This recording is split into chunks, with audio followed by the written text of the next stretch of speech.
Barabara mimi naona kama ndogo, haya magari yasipashe makubwa, yaani jinsi gani ya kupishana haiwezekani. Hii barabara ndogo. Mimi wito wangu naomba waongeze, kama serikali inanisikia, hii barabara iongezwe. Ripoti za Chivihi Media zinaruka kutokea hapa katika eneo la Magomeni, Manispaa Mtwara Mikindani mkoani Mtwara, ambapo siku ya Juni 2, 2026 imetokea tukio la ajali baada ya abiria waliokuwa katika pikipiki kuanguka hatimaye kugongwa na lori. Chivihi Media tumefika hapa na kuzungumza na mashuhuda wa tukio hili ambao wameeleza kuwa chanzo cha ajali hiyo ni uzembe wa dereva ambaye alikuwa anaitaka kuipita gari ambayo ilikuwa imeipita gari nyingine na hatimaye kusababisha ajali hiyo. Mimi naitwa Salumu Asumani maarufu Nduli, Magomeni kwa utawa Liawile. Hapa jana imetokea ajali ya gari na bodaboda ikaua abiria mmoja. Kwa hiyo solution hapo ni barabara mbovu, sio mzuri, na yule bwana bodaboda alikuwa na overtake gari. Kwa hiyo ikapata abiria kaumina, akaangusha, akageuza akakimbia. Lakini chanzo barabara sio mzuri. Hata kama gari iliharibika pale, ilikuwa na overtake vizuri tu, kama gari iliharibika akapita vizuri, bodaboda akawa na haraka sana kupita kule kwa sheria yake. Kwa hiyo chanzo cha ajali ni bodaboda ambayo alikuwa na overtake gari tena na overtake tena. Mimi kwa serikali, hiyo barabara kuanzia hapa roundabout ya Samaki na pale Mnalani ni nyembamba afu mbovu na magari yako mengi sana, barabara iko bize, afu barabara yenyewe sio rafiki kwa abiria hata binadamu. Kwa majina naitwa Asha Sungula, mkazi wa Magomeni Tandika, mtaa wa Ntawike, ni mjumbe wa serikali Ntawike huko.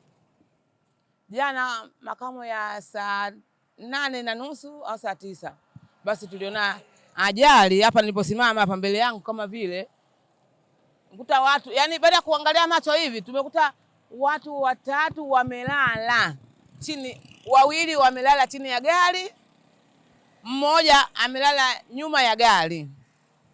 Tulipokimbilia kweli ile ilikuwa ajali, maana wale 2 wale mpaka gari dereva la ameingia tena kwenye gari, ameosha gari kusogea mbele gari ili hao 2 kuwavuta kutoa nje.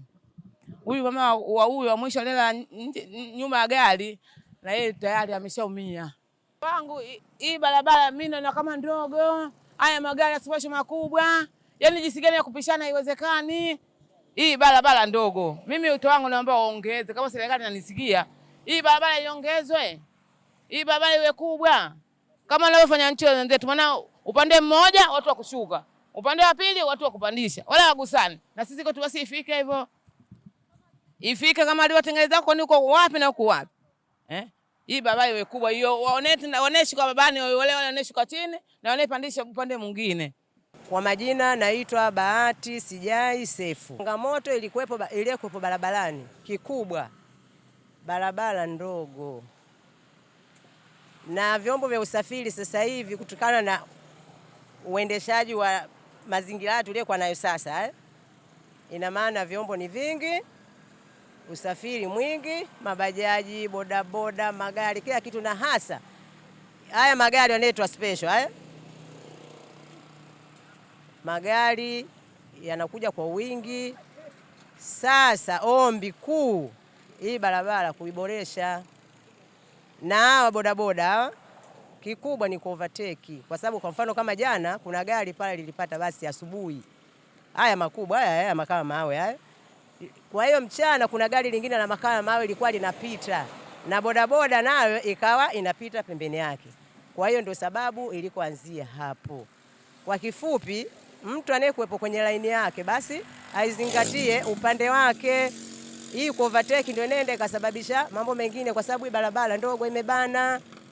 Hilo ndio ombi langu ninaloomba serikali waliangalie kwa macho ya upana. Mda wake Dr. Clemence Haule ambaye ni daktari wa upasuaji katika hospitali ya rufaa ya mkoa wa Mtwara Ligula amethibitisha kutokea kwa vifo vya watu 2 ambavyo vimetokea baada ya kufikishwa hospitalini hapo. Majira ya saa 8 mchana tulipokea majeruhi 3. Wote walikuwa wa kike ambao walikuwa wamepata ajali nje kidogo ya hospitali. Kwa hiyo tulipopokea waangalia kwa haraka haraka, tukagundua kwamba wameumia vibaya. Kati yao watatu, baada ya kufika kuwapokea pale emergency, mmoja alikaa muda mfupi sana, takriban dakika 10, akapoteza maisha pale. Wakabaki wawili. Yule aliyepoteza maisha akiwa pale emergency alikuwa anaitwa Betha Fundi, miaka 19. Kwa alipoteza maisha pale. Huduma za haraka haraka zikaendelea kwa waliobaki wawili, na tulifanikiwa kuwafikisha X-ray kwa haraka na baadaye theater, ambayo ilikuwa ni kutoka emergency kwenda X-ray na kupitiliza kwenda theater. Tulipofika kule theater, tulikuwa tuna mpango wa kuwahudumia wote wawili kwa haraka. Tulikuwa tuna wagonjwa wawili ambao walikuwa wamebaki. Alikuwa anaitwa Swaiba Mnazi, miaka 25, na mwingine anaitwa Haida Saidi, miaka 19. Kwa hao waliweza kufika chumba cha upasuaji. Kwa bahati mbaya, wakati tunajiandaa kuwasaidia, huyu Swaiba naye alipoteza maisha tukiwa hata tujaanza. Japo tukiwa kwenye chumba cha X-ray kilionyesha kwamba alipata mvunjiko wa mifupa ya nyonga, kitaalamu inaitwa open book fracture. Kwa hiyo alipoteza damu nyingi sana kutokana na kuvunja mifupa ya nyonga. Kwa hiyo yeye alipoteza maisha ndani ya chumba cha upasuaji akiwa bado hajaanza kupata huduma.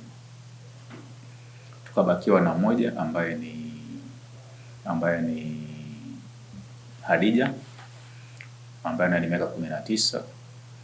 Huyu naye chumba cha X-ray alionekana kwamba ana mvunjiko wa mfupa mmoja wa nyonga.